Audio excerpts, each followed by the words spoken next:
So tomorrow I'm going to be going to see the person who referred me to the tongue lady, or the dentist who did that surgery on my frenulum, on my lower lip as well.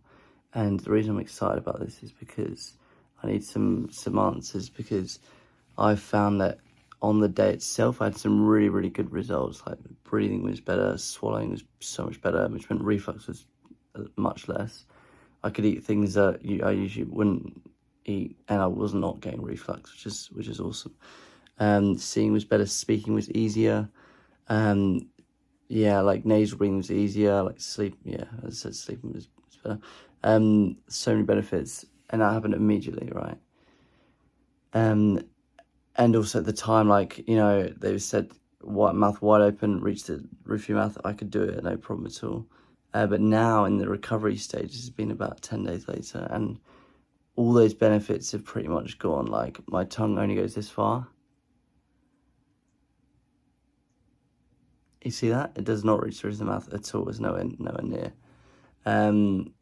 Which is obviously very, very disappointing, considering all the effort and the money and the time spent on getting this to work. And it's not like I haven't been doing the exercise I've been doing. Like, I mean, maybe not like, you know, very extremely structured, like, oh, you have to do 5 or 10 or whatever each hour, you know, nothing, not like that. But I've been doing them pretty consistently throughout the day, you know, just holding it and stretching out, all this kind of stuff, moving it side to side, all that stuff, right?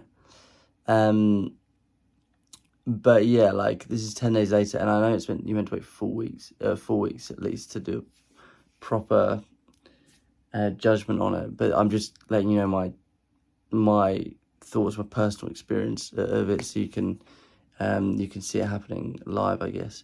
But yeah, like, it's almost like that I've got a new frenulum forming, because on the end you won't be able to see it on the camera right now, but there's like a stringy bit that's now come on again. So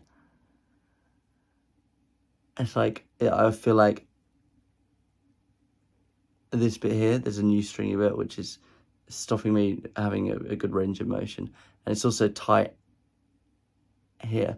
Things I knew that tightness would be in there, and I knew it was going to reattach at some point. But I remember I was specifically told that because the stitches are coming in, and I think I might have said this on the first day when I had it done. I was told that because of the stitches going in, for the first 3 days, don't go up and down, don't do any of that. Just go side to side, because you don't want to break the stitches, you don't want them to come loose. But I would have thought that's exactly the time to be stretching it up and down before it starts reattaching. So I waited those 3 days before doing a lot of that stuff, and then I started doing it. But it's almost like, isn't that too late? And I wonder I wonder if, was she saying don't do that just because she wants to, like, protect herself, so you don't have people, you know, coming in and be like, oh, the stitches have come off, so she doesn't have to put more effort and book them in to get it redone. I don't know, but yeah, it's definitely something that I was thinking of, because that doesn't make sense that you wouldn't, yeah, you don't want the stitches to break, but surely that's when this tissue's already going to be starting to reattach in those first few days. I would have thought that's crucial. So yeah, now I'm in this situation where it's like all the benefits I had are gone, and I'm trying to stretch this stuff every day, but it's making like no difference. It seems like no difference. And it's been 10 days now. I would have thought, you know, you would have seen some difference, but yeah, practically zero. I had a really bad night's sleep last night, like one of the worst since I had it. Yeah, so I'm gonna get hopefully some answers tomorrow, and like, I don't know what I'm expecting to find out. Is he just gonna say, because it's the person who referred me to this lady in the first place, and is he gonna say, oh, just keep doing the exercises, it's gonna be fine? Which I'd almost rather he said that, right? So I can just have a bit more peace of mind. I'm gonna show him the new string bit which is forming. Hopefully it's gonna be, oh yeah, totally fine. Like, you know, once it properly heals, it's gonna be totally fine. That would be great, and hopefully I'll report back tomorrow after it and saying that's what he said. But I do fear that he may come back and say, oh no, like, that frenulum's reattached, we need to actually get that cut again. Which, like, am I going to have to pay for that again? Or is it their issue because they didn't do it properly the first time? Or they give bad advice, like, I don't know, like, but I imagine it would fall under my cost. Yeah, I don't know. Yeah, because as I said, like, those benefits that I got were so good. I want that back because I know how good it felt. Yeah, like, yeah. And also, like, I went back to church again singing for the first time since the operation. And it was just awful. Like, last 3 days have been really, really good singing wise. And then I don't know if it's because I was talking a lot last night at family dinner, or maybe because I only had 6 hours sleep. Usually sleep doesn't affect me too much when it comes to singing, but I don't know, it's a combination of those things, or maybe because I've been singing a lot. But like today, like, my vocal cords didn't want to come together. I think it's because I was probably refluxing overnight and bad sleep and woke up. It was just dreadful.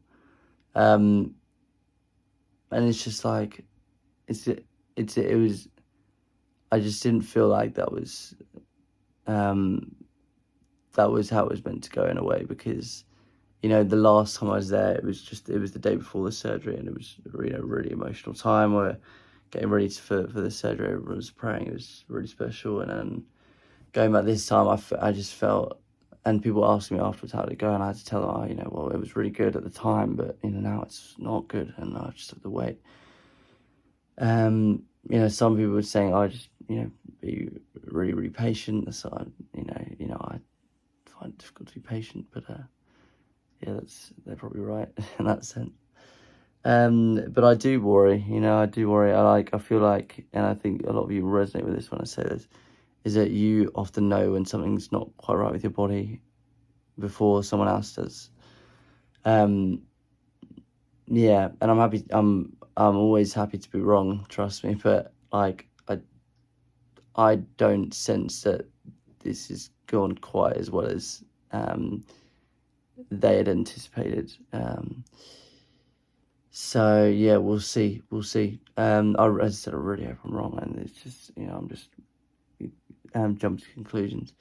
But that's the way I feel at the minute, and this is, as I said, this is a live experience of someone going through a frenectomy, which is the tongue tie release, and the lower lip tie release as well. And yeah, I hope you can learn from that and gain some knowledge from the journey that I'm going on at the minute.